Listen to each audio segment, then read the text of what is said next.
How's it going, everybody? Sorry about the camera.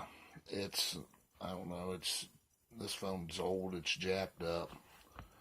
But that's okay. We don't need to have my ugly mug on camera um, for what I want to talk about today. I'm not showing you anything, or we're not going over anything. But what I'm doing is I wanted to have a discussion. And today I want to talk about gun control because it seems like it's a pretty popular subject, what with all the shootings that have been going on here lately. Now, for starters, let me start by saying that I feel that these senseless acts of violence are horrible acts carried out by mentally ill individuals who are cowards. It does not take any bravery to go into a school and gun down a bunch of innocent children, or go into a store or mall and shoot a bunch of unarmed people. So yes, if these people that are doing this are cowards and they're mentally fucked in the head. Um, I also want to say that I feel badly for the victims and for the families of the victims. I know it's got to be very, very hard. Um, and this coming from a father who had to bury a child. Um, so I can really empathize with you how hard it is. Now, the talk, well, actually, I wouldn't say it's talk, it's protesting, calling for the government to get rid of all military style firearms. Um, all military style firearms, the bump stocks or the mechanical devices to help to make that gun fire full auto, and the extended magazines or the high capacity magazines. I guess is what they're protesting, wanting done away with. Um, Let me ramble on that for a minute because I can agree with some of it. I'm not. I'm a firearms owner. I like firearms. I have a small collection. Um, I came from a family that had firearms. We've always had firearms. But I can actually agree with you people on some of it because I don't think that there's any need to have a bump stock. I don't feel that there's any need to have a mechanical device to make that gun fire fully automatic. And I don't feel that it's violating anybody's constitutional rights to get rid of those. I don't feel that there's a need to have these 100 round or 50 round or, even some of the 30 and 40 round magazines. I don't see an actual need for it because if you're using the gun for what you should be using it for, I mean, 20 rounds is fine. Um, I don't know what the military carries anymore as far as magazines. I think their magazines are 20 or 25 round. So these extra long magazines, I just don't see a need for these super big magazines. Especially if you're using the gun legally, you're not in a situation that is ever going to need 100 rounds of ammunition to go downrange quickly. So yeah, I can agree with you people. We can get rid of that shit. You get rid of some of that shit, and it's gonna minimize casualties when some wackadoodle gets a damn gun. But that's where I draw the line because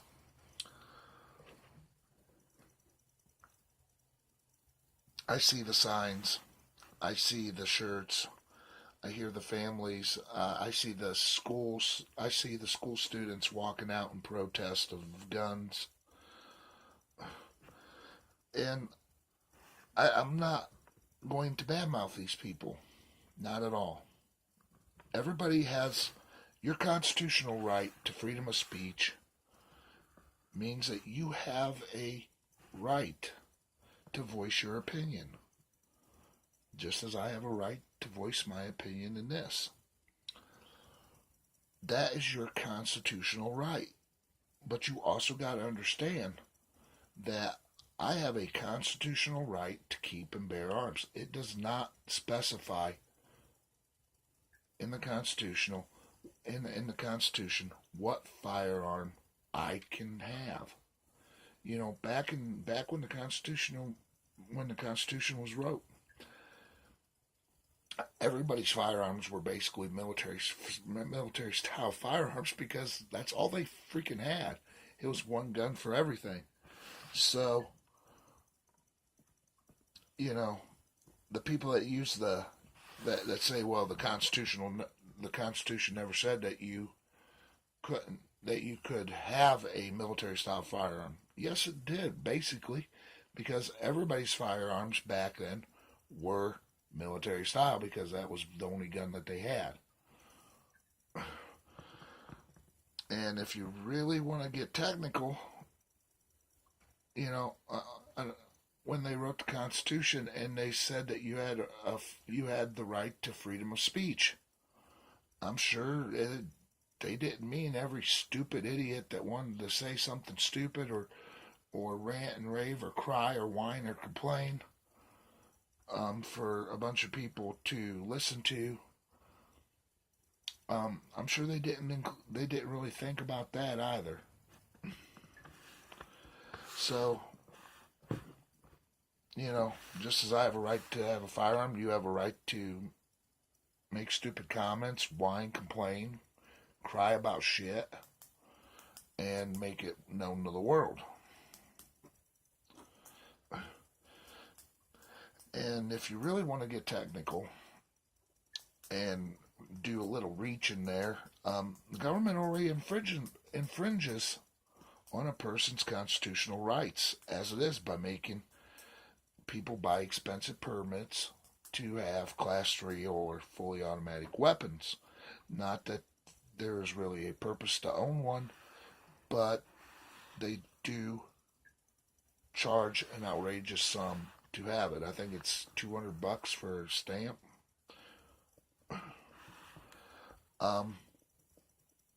And if you really want to reach a little bit further, there's this thing called the Weapons Under Disability Act.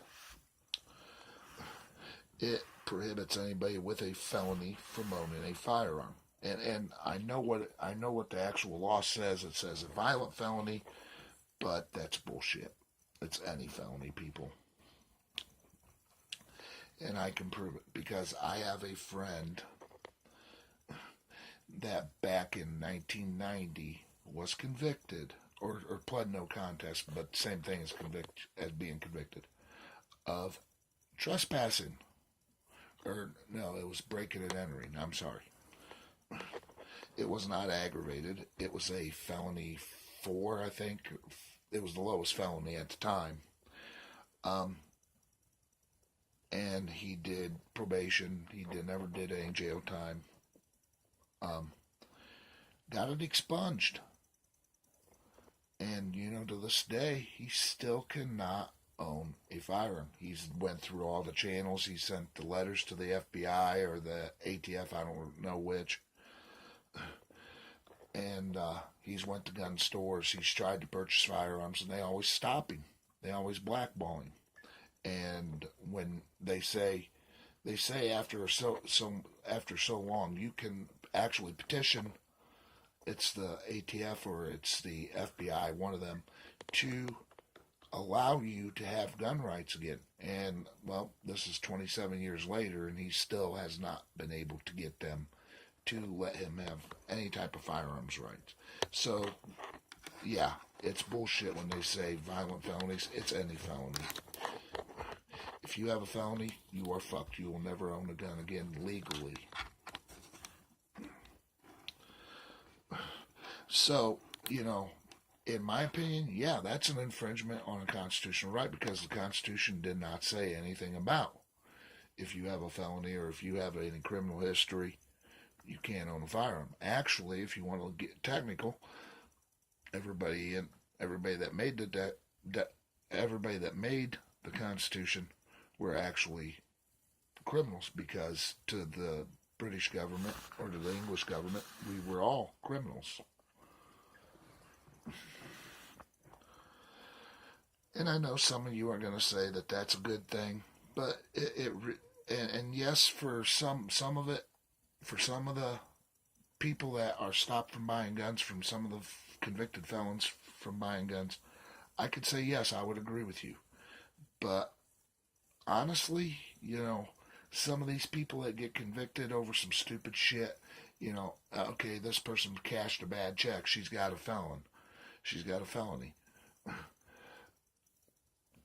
There's no weapon involved, so why is her rights to keep and bear arms going to be taken away from her just because she wrote a bad check?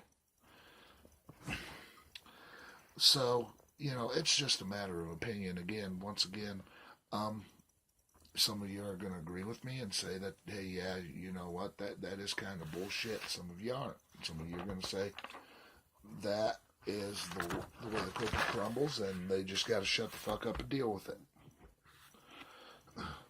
But what I'm trying to say, and I'm trying to bring out, is, if you're telling the government or demanding that the government put provisions on one constitutional right, who's to say that later on they're not going to do another constitutional right? Who's to say later on they're not going to say, oh, well, hey, you guys don't have the right to freedom of speech anymore. Anything that you say that goes against the government or government policies is now a criminal offense. Or, who's to say one of the other constitutional rights isn't going to be affected by this later on down the road. You start letting the government delegate or pick and choose what they can and can't, what people can and can't do.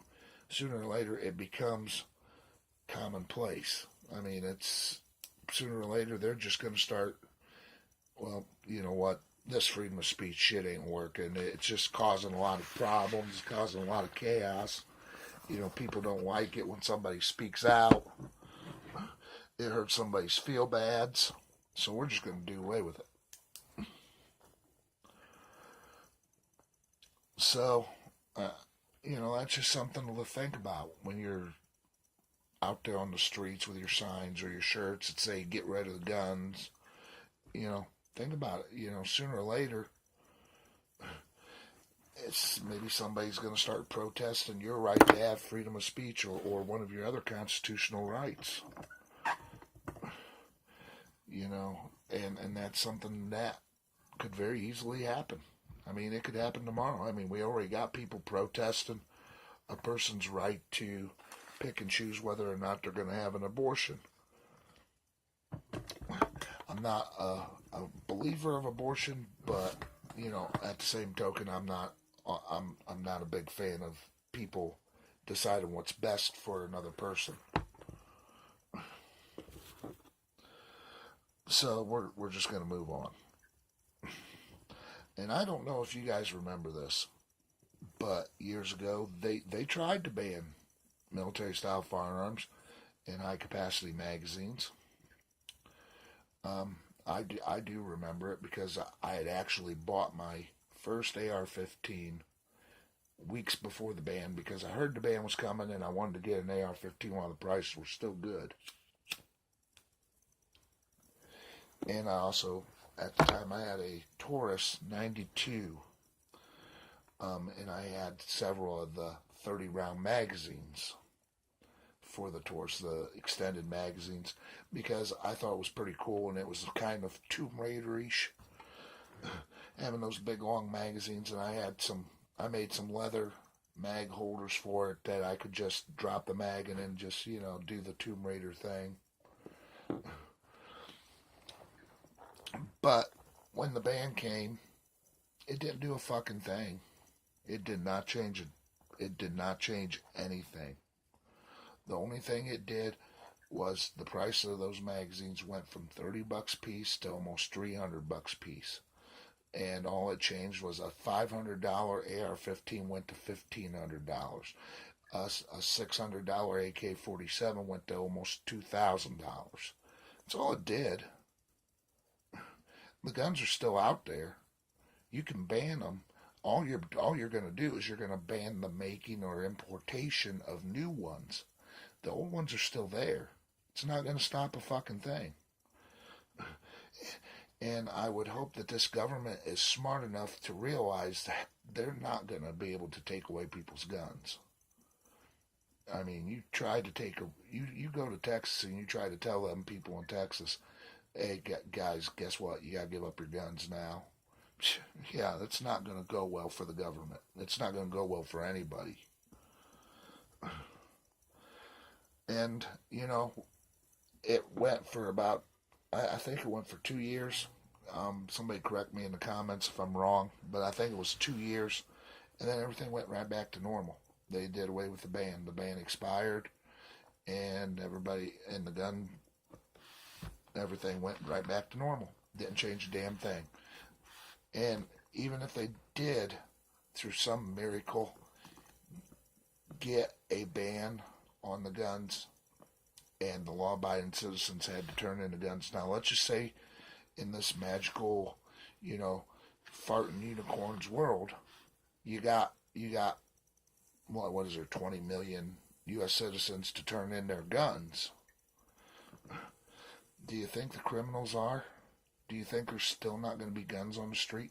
There's been other countries that did this, and the criminals still had guns because they're criminals. They don't give a fuck. The only people that the bans actually hurt were the law-abiding citizens. And when you de-arm the law-abiding citizens, you give the criminals free rein.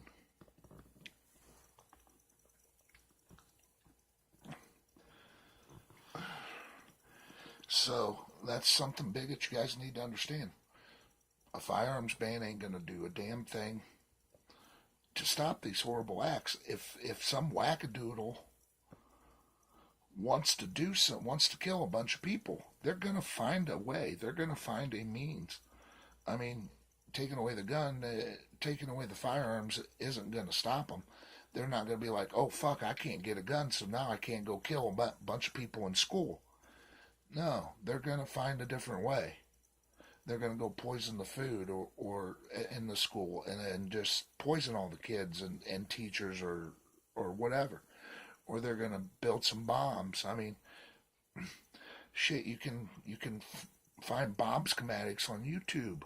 Ways to make detonators, all that shit. The flamethrower, you can find that all on YouTube. How to make a flamethrower. I mean, they're going to find a means.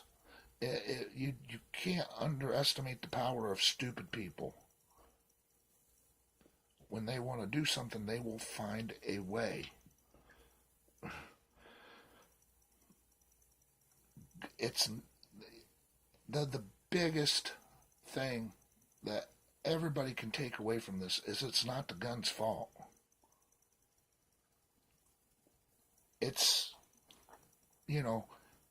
it's not the gun that's at fault. The gun is just a tool, and it's sad to say that there is a lot of guns out there, so it makes getting the tool easy. I mean, Swiss rolls aren't the reason I'm fat. I'm fat because I choose to eat them. The Swiss roll is just the tool that made me this way.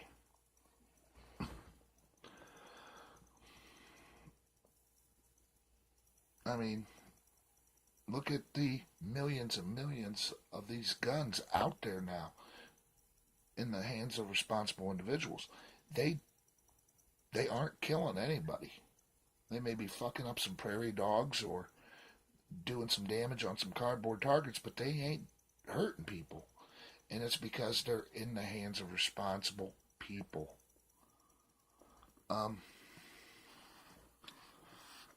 let's take a look at everything in a different light, okay? Let's just do this for a minute. Everybody remembers September 11th. I mean, yeah, you'd have to be brain dead to forget it, because that was the day that planes got hijacked or supposedly hijacked. That's going to be another video later on down the road. And flown into the World Trade Center, Twin Towers, killing hundreds of people, injuring hundreds more.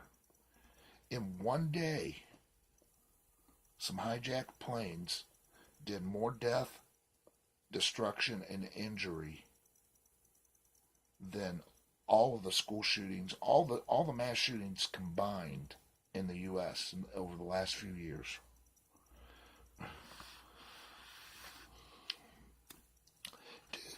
Did anybody whatsoever start picketing? Hey, government, we need to get rid of all these commercial airliners. Get rid of the problem.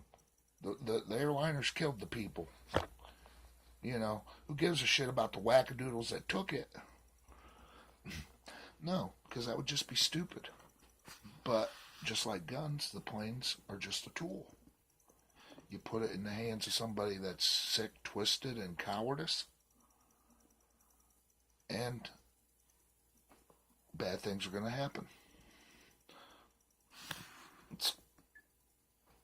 So let's talk about Oklahoma City.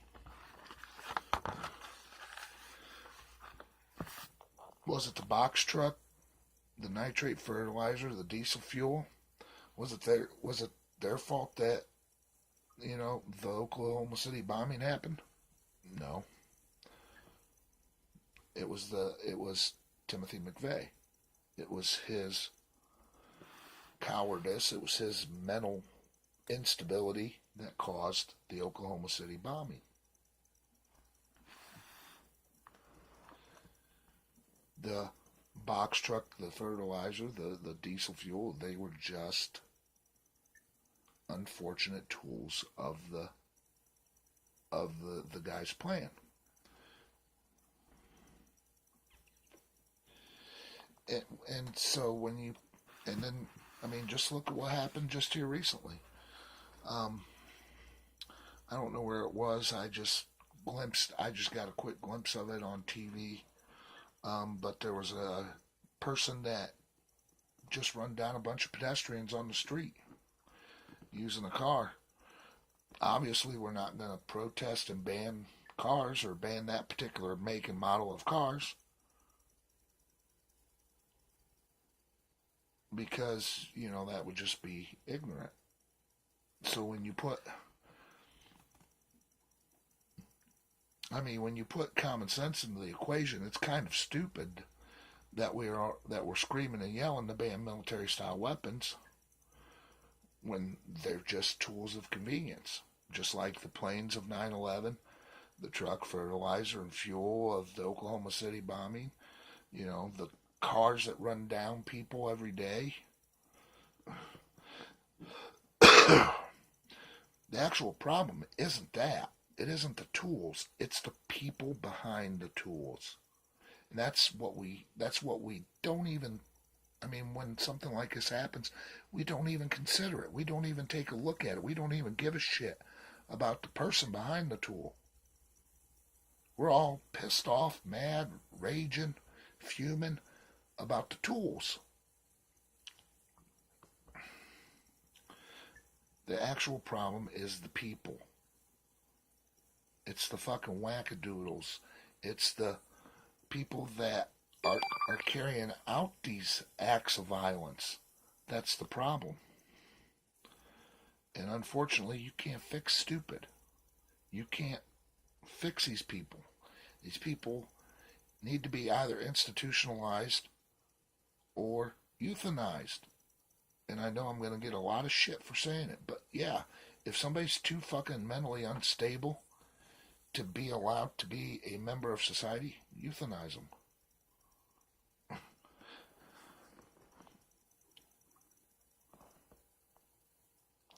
You can't fix it. You can't fix stupidity. You can't fix insanity.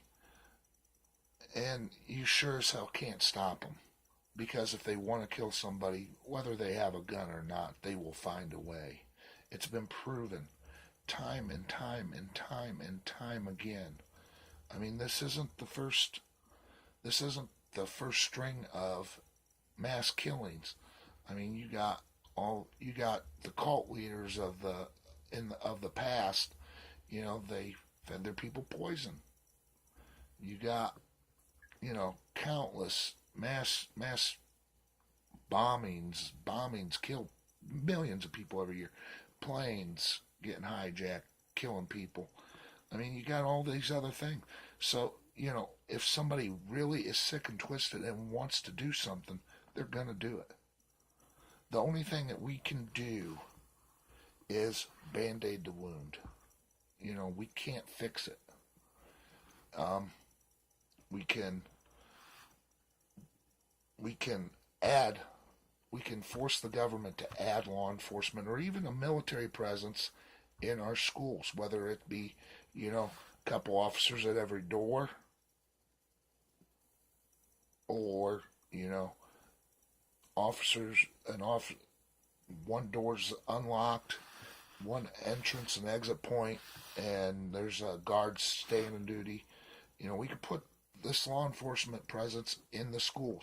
Now, I know with this shooting that just happened recently in Florida, I'm under the impression, and I didn't really catch a whole lot of it because I don't have TV. I just get it once in a while. Um, I just get the reports once in a while off of my cell phone. So I just don't feel like paying an extremely high amount for cable when there's never shit on. But my understanding, and I talked to a couple others, and their understanding was that the Florida shooting, there was an officer present. And when the shooting started, he stayed at his cruiser to wait for backup. Now, if that is true, that fucking officer needs fired and he needs brought up on charges because that is an act of cowardice, in my opinion. He is paid to protect people, and if he did not act when he started hearing shots, then yeah, I don't feel that he needs to be wearing a badge. But we can put more officers, we can put military presence, even if we have to get National Guard people, reservists, and put them in every school, a couple here, a couple there. Um, yeah, it's going to help band-aid the wound. It's going to help maybe keep the crazies out of the schools. Unfortunately, we can't put cops or officers in every building. I mean, that's martial law, and that's something that we don't want. But we can help secure these schools. We can also allow the teachers to carry firearms. I know there's been a lot of debate whether or not a teacher should be allowed to carry a firearm in school. And I'm just going to say this. There's a lot of teachers that want to carry a firearm just for this specific situation, and they're willing to go through training to be able to do so. And it's been proven that if teachers and principals and vice principals have firearms, there's a higher likelihood that they're going to be able to stop the victim. There was one in it was in Mississippi or Alabama or someplace. I'll try to put a link down below. But a vice principal had a firearm in his car, saw a gentleman, and I can't remember the kid's name, saw him walking towards the school with a gun. The vice principal went out to his car, got his gun, and stopped the individual before anybody got hurt, before anybody got shot. So yeah, it's been proven that if teachers or principals or vice principals carry firearms, there's a higher likelihood that, they're going to be able to stop this before it becomes a problem. So, if teachers are willing to go through a little stricter training session for firearms, yeah, I don't see where that would be a problem. I don't see where anybody should have a problem if they're using that firearm to protect your children. And I know, being a single parent and having my daughters in school, I worry about them. I mean, every day that they go to school, I worry, because I know that with the way that this world has become, and all the crazy, stupid, idiot motherfuckers out there, that at any point, at any given day, that may be the last day I see them. Another thing that we can do is we can look at the parenting. Were these individuals actually raised properly? I mean, was there some sort of parenting influence in their lives, or were they both working parents and this kid just spent his life on video games watching stupid anime or what have you? Was he bestowed with morals? Was he bestowed with respect? Was he given a proper raising? If not, then maybe we can make the government look into putting up more youth centers to get these kids that don't have actual parenting going on in their lives, give them some place to go to where they can get these morals and they can get these values. I don't know. I'm just spitballing some stuff.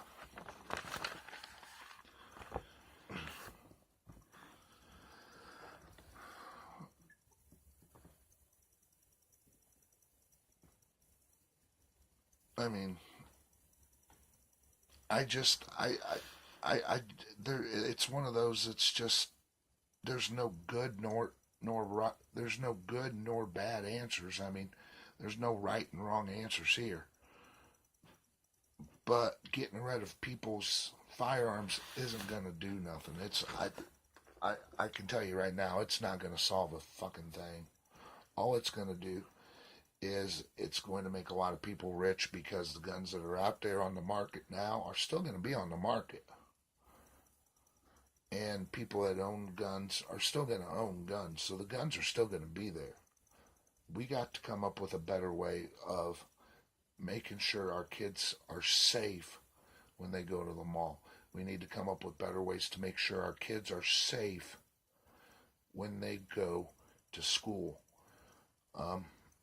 Obviously, we can't sit there and protect our kids 24/7. At some point in time, they got to be allowed to be